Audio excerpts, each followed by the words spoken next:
Dear Diary, I know it's been a minute since you last heard from me, but I had to write. Put paper to pen to express the anticipation within because I met a guy last night. At first I was coy, because when I saw him I was overcome with joy and I really didn't know how to act because it was a blind date. Now that I know that it was my fate because at the time I wasn't really looking with him, age. But my girl hooked me up. Took me to meet him in her expedition truck. I didn't know how to dress. I thought I was fly, but later realized I was a hot mess.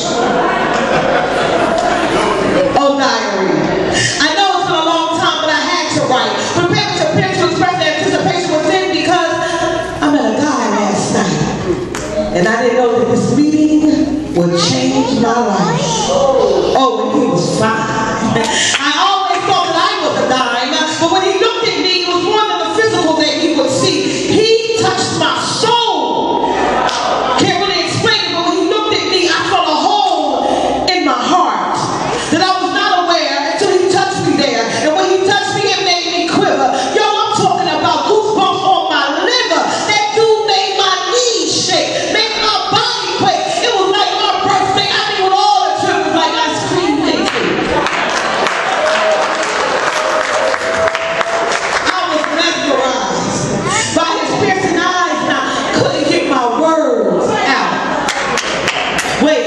Let's back up instead, because Diary, I'm moving a little ahead. My girl had been telling me about him, saying that he was perfect for me, saying that she really thought that he was my destiny. But while I wasn't trying to hear what she was pitching, because I ain't into matchmaker hitching, but she kept on pressing, and I had to admit that I just kept on messing around, and my heart stayed empty inside a hollow sound, like a drum that's lost its beat. It was there, useless in its cause, a pathetic tool that had lost its rhythm and was stuck on pause. So I conceded to her plea and agreed to go with she to where he was supposed to be. Now girlfriend took me to this party like none I had ever been to before. I could hear the music pumping from outside the building door. I rubbed my eyes and had to blink. I shook myself and had to think. But if I was not mistaken, I thought I saw the building shaking. I squinted my eyes. I thought I was tripping, but I was sure through the window I saw this chick backflipping. Gymnastics at a party? What kind of place is this? What kind of music they got pumping to make a sister flip? What kind of name is up a room for all the building it did loom? These questions raced through my mind as I followed my homegirl in, and when I stepped into the place, my head began to spin. The cloud of smoke that was in the room and made my vision hazy. The contact I immediately got, I thought I was going crazy. My homegirl grabbed my hand real tight, told me it would be alright. It's just a glory cloud.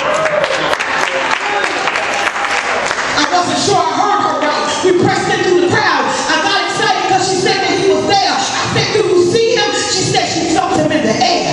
You feel him?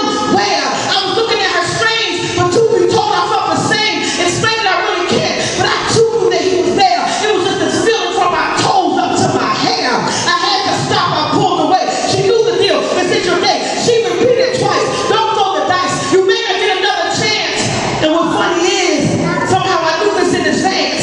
How I knew I could not detail, but I knew that I should not derail, but stay upon the destined track to meet this dude who would have my back. Cover and protect, a covenant he would erect with me.